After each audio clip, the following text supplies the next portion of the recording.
Hello, I'm Mike Bartlett, Chair of the CSCE National History Committee, and I'm pleased to briefly describe Canadian engineering ingenuity in the Royal Alexandra Interprovincial Bridge. I'll briefly discuss the need for the bridge and the history of the Dominion Bridge Company Limited, who designed, fabricated, and erected the structure. I'll describe the design and some of the construction challenges faced. Finally, I'll say something about the historical significance of the bridge before I conclude. The Quebec, Montreal, Ottawa, and Occidental Railway opened the first railway crossing across the Ottawa River on December 3rd, 1880. Originally named the Prince of Wales Bridge, it has been recently renamed the Chief William Commanda Bridge and will be part of a multi-use pathway. The need for a second crossing was identified, and in 1897, Montreal-based Horace J. Beamer committed the Interprovincial Bridge Company to do the work. Subsidies to cover roughly 40% of the construction cost were obtained from the City of Ottawa and the governments of Ontario and Canada. Dominion Bridge Company of Lachine designed, fabricated, and erected the steel superstructure.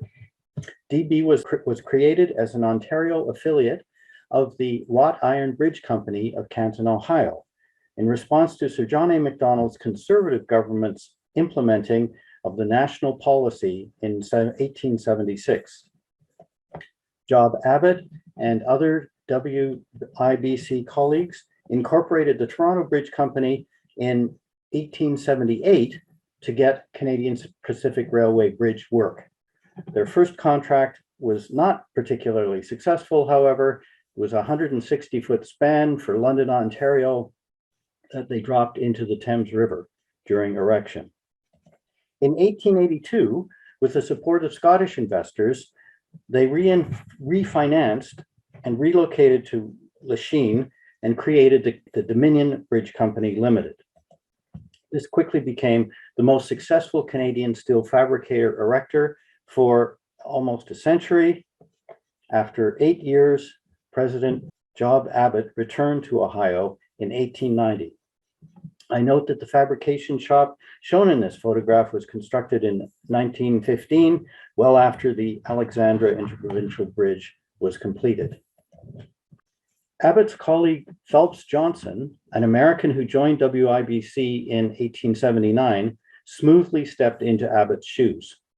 Johnson joined the Toronto Bridge Company in 1882 and worked there as manager and chief engineer for 5 years to 1888.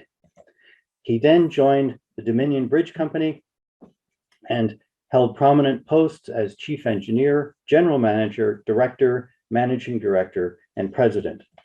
He also served as the president of the Canadian Society of Civil Engineers in 1913. George Herrick Duggan was educated at the School of Practical Science at the University of Toronto and joined Dominion Bridge in 1886. He was chief engineer for a decade before becoming president of the Dominion Steel and Coal Company between 1902 and 1910. He returned to Dominion Bridge in 1910, serving as the chief engineer, the general manager, the president, and chairman of the board until his death in 1946. Frederick Perry Sherwood, who I must say looks very cheerful in this photograph, joined Dominion Bridge in 1887 and was chief engineer for over a quarter century until 1948. And he continued to serve as a consultant to the company until his death in 1956. He served as president of the Engineering Institute of Canada in 1934, and his wife, Mary, was one of the first women to graduate from McGill in 1890. She was an accomplished author, writing By Water and the Word in 1943, writing many historical articles for the Montreal Gazette, and writing a history of the Dominion Bridge Company circa 1937. Duggan and Sherwood were keen amateur yachtsmen. Duggan was the designer, and he and Sherwood won and defended the Siwanhaka International Cup 9 years running. between 1896 and 1904. His 1898 winner bent a few rules, as can be seen from this cross-section. She's basically a catamaran, and that wasn't really allowed. The superstructure of the Alexandra Bridge includes an impressive, though conventional, steel cantilever that was the longest in Canada and the 5th longest in the world when it was completed, a main span of 555 feet, 9 inches. Perhaps the biggest challenge to construction was an impenetrable layer of sawdust and mill refuse, up to 18 meters or 60 feet thick in places. There were no environmental requirements or regulations in those days, and so the lumber companies on both sides of the river simply dumped their waste into the river. At Pier 4, the support was detailed so that the downwards reaction of the approach span partly compensated for the uplift at the end of the anchor pier. This reduces the net uplift applied to Pier 4 and so creates cost savings. It's somewhat risky because if the anchor span uplift increases, the net uplift applied to Pier 4 increases proportionally more, so the factor of safety against anchorage failure reduces. But given the 120 plus year service life of the bridge, this doesn't seem to have been a problem. We'll come back to this. The impenetrable sawdust and mill refuse impacted the construction procedures adopted. First, the anchor spans were constructed with the falsework on floating steel scows, as it was impossible to drive piles through the mill refuse as temporary supports. The scows were initially ballasted with water, and as the weight of erected structural steel they carried was increased, the ballast was removed to maintain the desired elevation of the steel.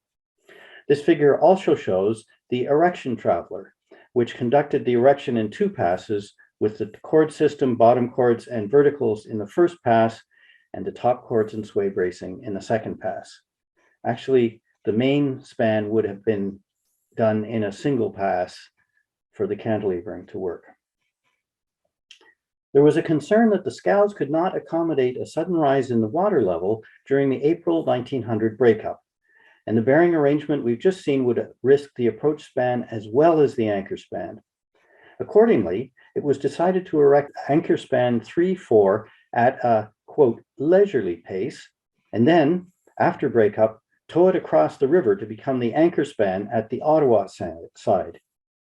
This image shows the Ottawa Transportation Company tugs Florence and Dolphin towing the anchor span across the river on April 21st, 1900, first pulling it downstream to turn it end for end.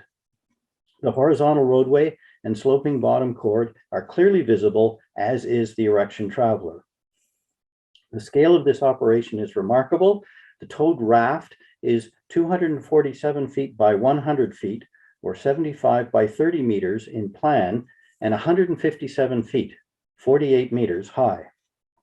You can see approach span 4-5 on the Hull Gatineau side, kind in the middle left background. There were other construction challenges. Construction of Pier 2, one of the deepest concrete piers on the continent, was halted on October 17, 1898, due to an unfortunate accident at another site, probably the collapse of 2 spans of the Cornwall Bridge on September 6th. A steel famine in 1899 delayed fabrication. Extreme cold weather at the end of January 1900 caused frazzle ice to form in the water, preventing the scows to be moved. In fact, the on-site engineer, Mr. Bush, wrote in 1901, quote, "The ice was stiff and adhered so tenaciously to the bottoms of the scows that it was necessary to sweep them with ropes passed underneath and dragged end from end.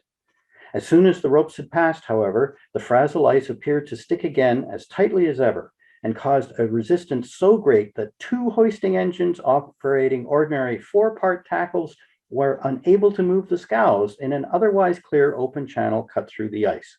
They were finally started by more tackles operated by 8 teams of horses and sometimes reinforced by additional tackles operated by men. It was estimated that the pull of 150 tons was required to move the scows a little at a time, and only about 4 feet, 1.2 meters a day was accomplished with many breakages. Under these conditions, it took 4 weeks to move the scows about 1,100 feet, 335 meters, which could have been accomplished in 4 hours in the fall or 4 days through solid surface ice if there'd been no frazzle ice to contend with. The Great Fire of April 26, 1900, that destroyed 2/3 of Hull and 1/5 of Ottawa brought, quote, piles of blazing boards floating down the river. But the bridge was successfully completed with the first locomotive crossing on December 12, 1900.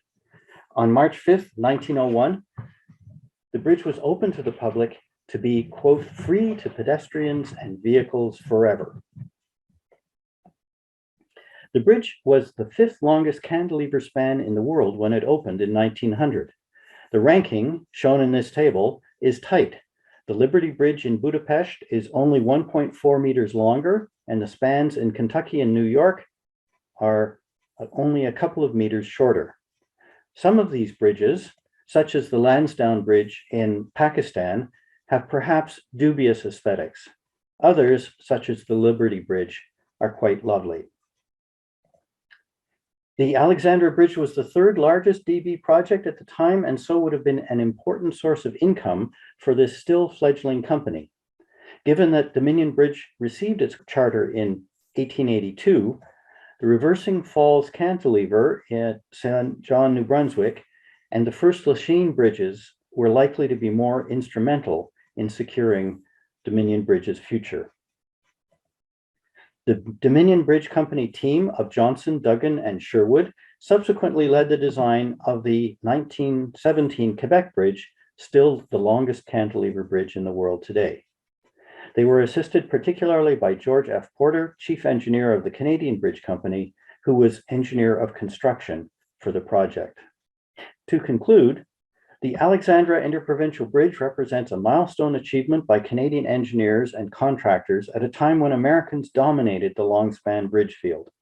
The Dominion Bridge Company overcame unique construction challenges, including a virtually impenetrable layer of sawdust and mill refuse at the bottom of the Ottawa River.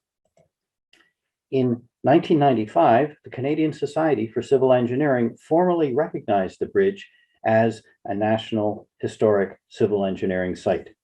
As the CSCE plaque says, the Alexandra Bridge stands today as evidence of the outstanding ingenuity and foresight of Canadian engineers.